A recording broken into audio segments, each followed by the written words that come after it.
여러분 안녕하세요. 건강 채널 시니어입니다. 여러분, 외출할 때 화장실 위치부터 확인하시나요? 밤에 화장실 때문에 몇 번씩 깨서 잠을 설치시나요?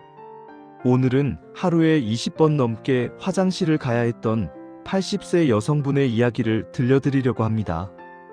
외출도 두렵고 밤잠도 제대로 못 자고 일상이 화장실을 중심으로 돌아갔던 분이 어떻게 일상의 작은 변화들로 증상을 완화하고 편안한 삶을 되찾으셨는지 그 진솔한 경험을 지금부터 함께 나눠보겠습니다. 저는 올해 80살이고 혼자 사는 할머니입니다. 남편은 5년 전에 세상을 떠났고 자식들은 각자 가정을 꾸려 멀리 살고 있어요. 혼자 사는 게 외롭긴 하지만 그래도 건강하게 지낸다는 게 감사한 일이죠. 하지만 3년 전부터 제 삶을 송두리째 바꿔놓은 문제가 하나 생겼습니다. 바로 방광과민 증상이었어요. 처음에는 단순하게 시작됐습니다. 60대 후반쯤부터 화장실을 예전보다 자주 가게 되더라고요. 나이가 드니까 그런가 보다 싶었어요. 주변 친구들도 비슷한 이야기를 하니까 당연한 거라고 생각했습니다. 하지만 70 중반을 넘어서면서 증상이 점점 심해졌어요. 화장실을 다녀온 지 30분도 안 돼서 또 급하게 가고 싶은 느낌이 들었습니다. 참으려고 해도 참아지지가 않았어요. 특히 밤에 더 심했습니다. 자다가 화장실 가고 싶어서 깨는 게 한두 번이 아니었어요. 처음에는 한밤중에 한 번 깼는데 점점 2번, 3번, 많을 때는 4, 5번까지 깼습니다. 그러니까 제대로 잠을 잘 수가 없었죠. 낮에도 마찬가지였어요. 집에 있을 때는 그래도 괜찮았어요. 화장실이 가까우니까요. 하지만 외출하는 게 점점 두려워졌습니다. 마트에 장 보러 가도 화장실부터 확인했고 버스 타고 이동하는 것도 불안했어요. 만약 버스 안에서 급하게 화장실 가고 싶으면 어떡하나 하는 걱정이 앞섰습니다. 친구들과 약속 잡는 것도 꺼려졌어요. 식당에서 밥 먹다가도 화장실을 서너 번씩 갔으니까요. 친구들이 처음에는 괜찮다고 했지만 자꾸 그러니까 눈치가 보였습니다. 영화관이나 공연장은 아예 갈 엄두도 못 냈어요. 2시간 동안 앉아있는 게 불가능했거든요. 가장 힘들었던 건 수면 부족이었습니다. 밤에 제대로 못 자니까 낮에 피곤하고 졸렸어요. 그런데 낮잠을 자면 또 밤에 잠이 안 와서 악순환이 계속됐습니다. 피곤하니까 기분도 우울해지고 무기력해지더라고요. 뭘 해도 의욕이 안 생기고 집에만 있고 싶었어요. 병원에도 여러 번 갔습니다. 비뇨기과에서 검사를 받았더니 과민성 방광이라는 진단을 받았어요. 의사 선생님께서 설명해 주시길 방광이 소변이 조금만 차도 신호를 보내서 자주 화장실에 가고 싶어진다고 하셨습니다. 나이가 들면서 방광 근육이 약해지고 신경이 예민해져서 생기는 거라고요. 약을 처방받았습니다. 방광 근육을 안정시키는 약이었어요. 먹으면 조금 나아지는 것 같았지만 입이 마르고 변비가 생기는 부작용이 있었습니다. 그리고 약을 끊으면 다시 증상이 돌아왔어요. 계속 약에 의존해야 하는 건가 싶어서 답답했습니다. 일상이 너무 불편해서 외출을 거의 안 하게 됐어요. 꼭 필요한 일이 아니면 집에만 있었습니다. 그러다 보니 사람들과 만나는 일이 줄어들고 활동량도 줄어들고 점점 더 집에만 틀어박히게 됐죠. 거울을 보면 제 얼굴이 어두워 보였어요. 웃는 일도 줄어들고 말수도 줄어들었습니다. 자식들이 전화하면 괜찮다고만 했어요. 걱정시키고 싶지 않았거든요. 자식들도 각자 바쁜데 엄마 화장실 문제로 신경 쓰게 하고 싶지 않았습니다. 하지만 혼자 있을 때는 정말 외롭고 힘들었어요. 이렇게 평생 살아야 하나 하는 생각에 눈물이 날 때도 많았습니다. 그러던 어느 날 큰딸이 명절에 집에 왔다가 제 상태를 보고 깜짝 놀랐어요. 제가 많이 수척해지고 우울해 보인다면서요. 딸한테 솔직하게 털어놨습니다. 화장실 문제로 얼마나 힘든지 잠도 못 자고 외출도 못 한다고요. 딸이 제 손을 꼭 잡으면서 엄마, 우리 같이 해결 방법을 찾아봐요라고 말해줬어요. 딸이 인터넷으로 여러 정보를 찾아보고 비뇨기과 전문의 유튜브 영상도 같이 봤어요. 그러면서 알게 된 게 약뿐만 아니라 생활 습관을 바꾸는 것도 정말 중요하다는 거였습니다. 방광 훈련, 골반 근육 운동, 식습관 조절 같은 것들이 도움이 된다고 하더라고요. 딸과 함께 계획을 세웠습니다. 제목은 엄마 편안한 일상 되찾기였어요. 딸이 수첩에 적어서 냉장고에 붙여뒀습니다. 그리고 일주일에 한두 번은 전화해서 진행 상황을 확인하기로 했죠. 혼자가 아니라는 게 큰 힘이 됐습니다. 가장 먼저 시작한 건 방광 훈련이었습니다. 화장실 가고 싶다는 느낌이 들어도 조금씩 참는 연습을 하는 거였어요. 처음에는 5분만 참아보고 익숙해지면 10분, 15분씩 늘려가는 거였습니다. 목표는 화장실 가는 간격을 조금씩 늘리는 거였어요. 솔직히 처음에는 정말 힘들었습니다. 참으려고 하면 더 급해지는 것 같고 불안했어요. 하지만 딸이 엄마 천천히 해요. 급하게 생각하지 마시고라고 격려해줘서 포기하지 않았어요. 신기한 건 정말로 조금씩 참을 수 있게 되더라는 거예요. 처음에는 5분도 힘들었는데 일주일, 2주일 지나니까 10분, 15분도 참을 수 있게 됐습니다. 방광 훈련과 함께 골반 근육 운동도 시작했습니다.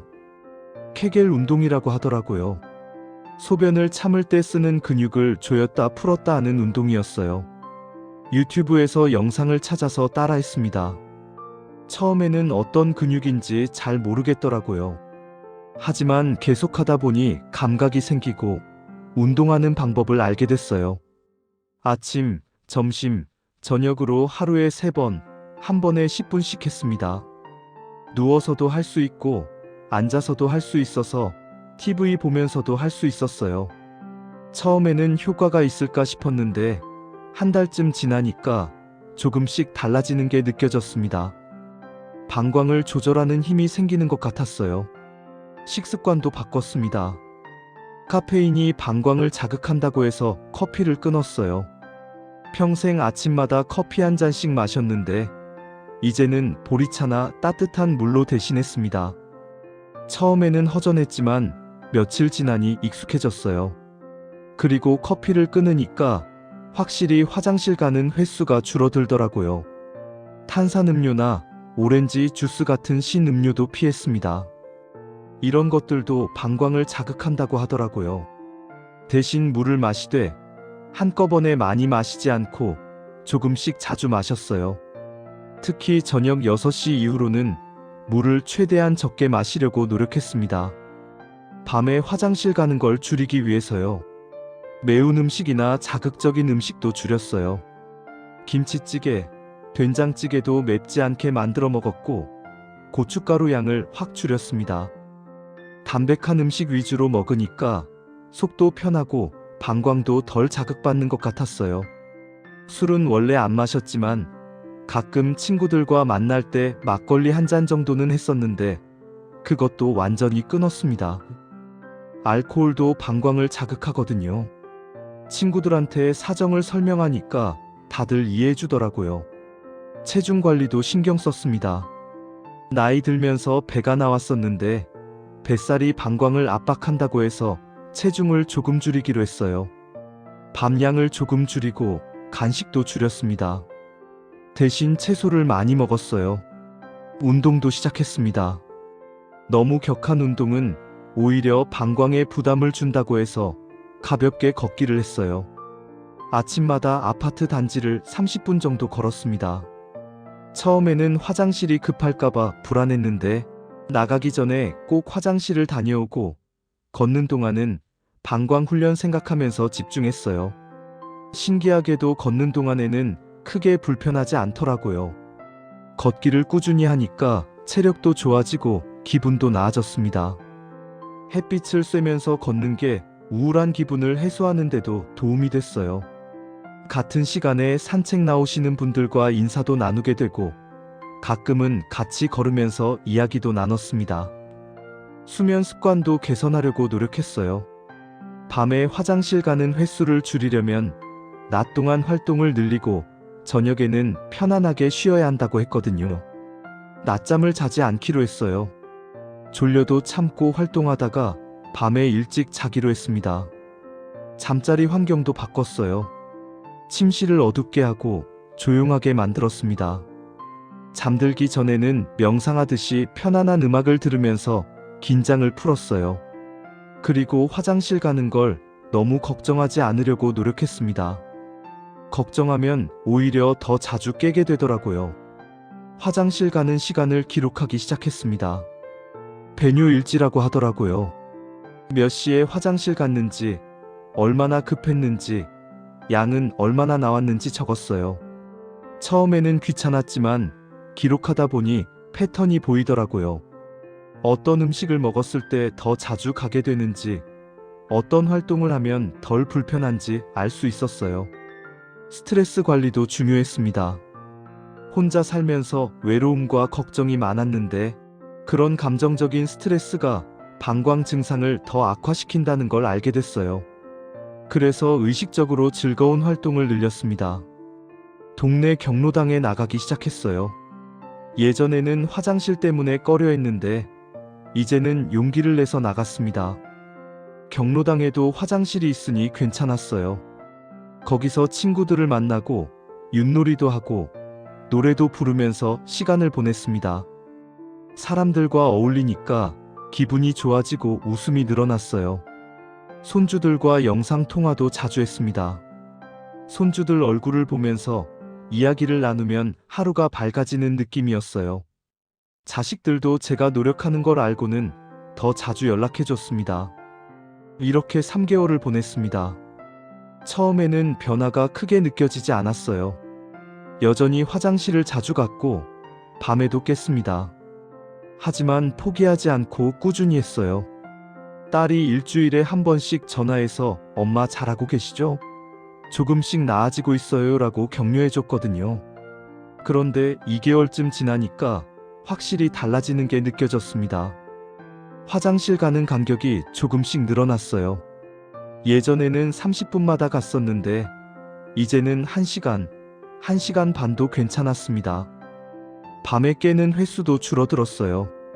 4-5번 깨던 게 2-3번으로 줄어들었습니다. 3개월이 됐을 때 딸이 집에 왔어요. 제 얼굴을 보더니 엄마 많이 밝아지셨어요. 표정이 완전히 달라졌어요 라고 말하더라고요. 거울을 보니 정말 그랬어요. 눈빛도 살아있고 입가에 미소도 있었습니다. 딸과 함께 가까운 카페에 갔어요. 예전 같았으면 절대 못 갔을 곳이에요. 카페에 앉아서 1시간 넘게 이야기를 나눴는데 중간에 화장실 한 번만 갔습니다. 딸이 엄마 정말 대단하세요. 이렇게 좋아지실 수 있었어요 라고 칭찬해줬을 때 눈물이 날 뻔했어요. 6개월이 지난 지금 제 삶은 완전히 달라졌습니다. 하루에 화장실 가는 횟수가 예전 20번 넘던 게 10번 안팎으로 줄었어요. 정상인처럼 2-3시간에 한 번 가는 건 아니지만 그래도 일상생활을 하는데 큰 불편함이 없습니다. 밤에도 1-2번 정도만 깨요. 그것도 깊이 자다가 살짝 깨서 화장실 다녀오고 다시 잠드니까 큰 문제가 안 됩니다. 아침에 일어났을 때 개운한 느낌이 들어요. 제대로 잔 느낌이 들어서 낮에도 활기가 넘칩니다. 외출하는 것도 더 이상 두렵지 않아요. 물론 여전히 화장실 위치는 미리 확인하지만 예전처럼 불안하지는 않습니다. 친구들과 식사도 편하게 하고 가끔은 버스 타고 조금 먼 곳까지 나들이도 갑니다. 경로당에도 규칙적으로 나가요. 거기서 새로운 친구들도 많이 사귀었고 노인대학 강좌도 듣기 시작했어요. 서예 수업을 듣는데 붓으로 글씨를 쓰는 시간이 정말 즐겁습니다.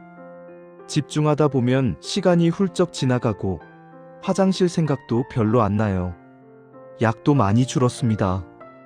의사 선생님과 상의해서 약 용량을 줄였어요.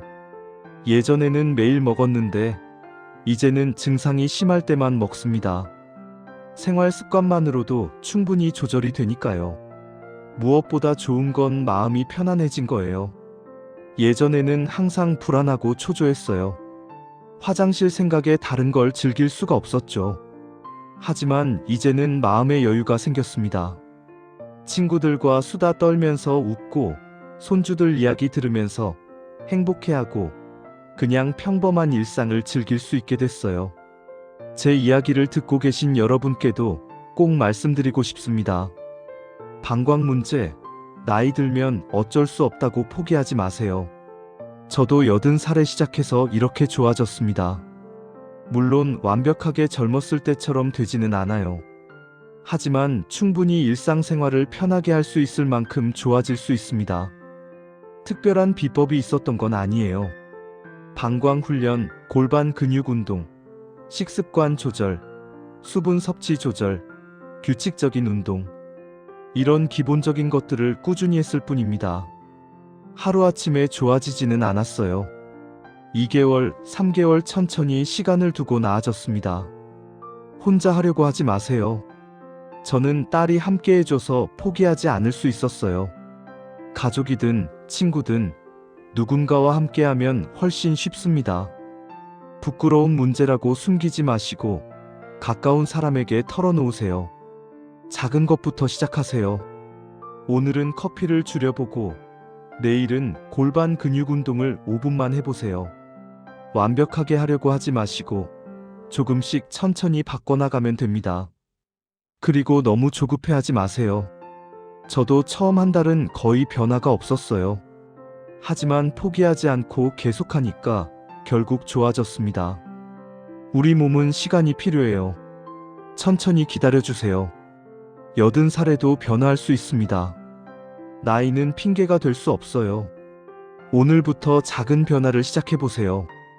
6개월 후 달라진 여러분의 삶을 기대하겠습니다. 오늘도 건강하시길 바랍니다. 구독, 좋아요, 알림 설정 부탁드립니다. 건강 채널 시니어였습니다.